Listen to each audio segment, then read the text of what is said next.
Good morning students.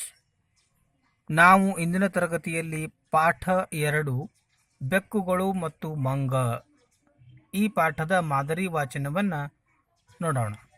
ಅಂದರೆ ನಾನು ಪಾಠವನ್ನು ಈ ತರಗತಿಯಲ್ಲಿ ಹೇಗೆ ಓದುವುದು ಅನ್ನುವುದನ್ನು ಹೇಳ್ಕೊಡ್ತೇನೆ. ನೀವು ಕೂಡ ನಾನು ಓದಿದ ರೀತಿಯಲ್ಲಿ ಪಾಠವನ್ನು ಓದಲು ಪ್ರಯತ್ನಿಸಿ.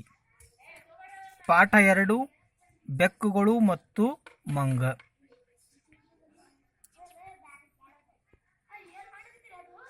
ಎರಡು ಬೆಕ್ಕುಗಳು ಸೇರಿ ಒಂದು ಬೆಣ್ಣೆಯ ಮಡಿಕೆಯನ್ನು ಸಂಪಾದಿಸಿದವು.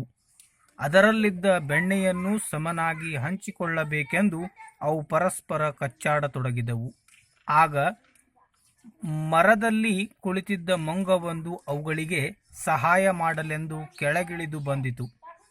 ಅದು ತಕ್ಕಡಿಯೊಂದನ್ನು ತಂದು ಅದರ ಎರಡೂ ತಟ್ಟೆಗಳಲ್ಲಿ ಬೆಣ್ಣೆಯನ್ನು ವಿಭಾಗಿಸಿ ಹಾಕಿತು. ಆದರೆ ಒಂದು ಕಡೆ ಹಾಕಿದ ಬೆಣ್ಣೆ ಕಡಿಮೆ ಹಾಗೂ ಇನ್ನೊಂದು ಕಡೆ ಹಾಕಿದ ಬೆಣ್ಣೆ ಹೆಚ್ಚಾಗಿತ್ತು.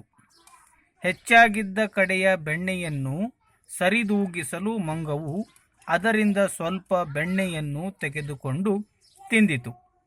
ಆದರೆ ಈ ಸಾರಿ ಇನ್ನೊಂದು ತಟ್ಟೆಯಲ್ಲಿದ್ದ ಬೆಣ್ಣೆಯ ತೂಕ ಹೆಚ್ಚಾಯಿತು.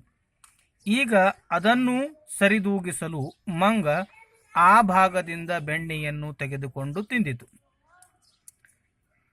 ಮತ್ತೆ ಇನ್ನೊಂದು ಕಡೆಯ ಬೆಣ್ಣೆಯ ತೂಕ ಹೆಚ್ಚಾದಾಗ ಅಲ್ಲಿಂದ ಸ್ವಲ್ಪ ಬೆಣ್ಣೆಯನ್ನು ತಿಂದಿತು. ಇದೇ ರೀತಿ ಮಾಡುತ್ತಾ ಮಾಡುತ್ತಾ ಮಡಿಕೆಯಲ್ಲಿದ್ದ ಎಲ್ಲ ಬೆಣ್ಣೆಯನ್ನು ಖಾಲಿ ಮಾಡಿತು.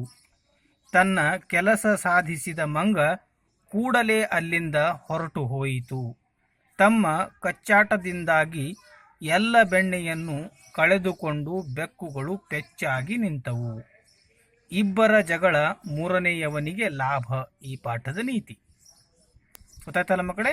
ನೀವು ಕೂಡ ಈ ಪಾಠವನ್ನು ಚೆನ್ನಾಗಿ ಓದಲು ಪ್ರಯತ್ನಿಸಿ. ನಾನು ಇನ್ನೊಂದು ಸಾರಿ ಇದನ್ನು ಓದ್ತೇನೆ, ಗಮನಿಸಿ. ಎರಡು ಬೆಕ್ಕುಗಳು ಸೇರಿ ಒಂದು ಬೆಣ್ಣೆಯ ಮಡಿಕೆಯನ್ನು ಸಂಪಾದಿಸಿದವು. ಅದರಲ್ಲಿದ್ದ ಬೆಣ್ಣೆಯನ್ನು ಸಮನಾಗಿ ಹಂಚಿಕೊಳ್ಳಬೇಕೆಂದು ಅವು ಪರಸ್ಪರ ಕಚ್ಚಾಡತೊಡಗಿದವು. ಆಗ ಮರದಲ್ಲಿ ಕುಳಿತಿದ್ದ ಮಂಗವೊಂದು ಅವುಗಳಿಗೆ ಸಹಾಯ ಮಾಡಲೆಂದು ಕೆಳಗಿಳಿದು ಬಂದಿತು.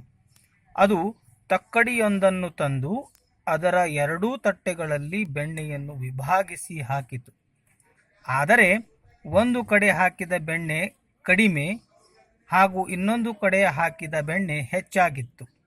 ಹೆಚ್ಚಾಗಿದ್ದ ಕಡೆಯ ಬೆಣ್ಣೆಯನ್ನು ಸರಿದೂಗಿಸಲು ಮಂಗವು ಅದರಿಂದ ಸ್ವಲ್ಪ ಬೆಣ್ಣೆಯನ್ನು ತೆಗೆದುಕೊಂಡು ತಿಂದಿತು.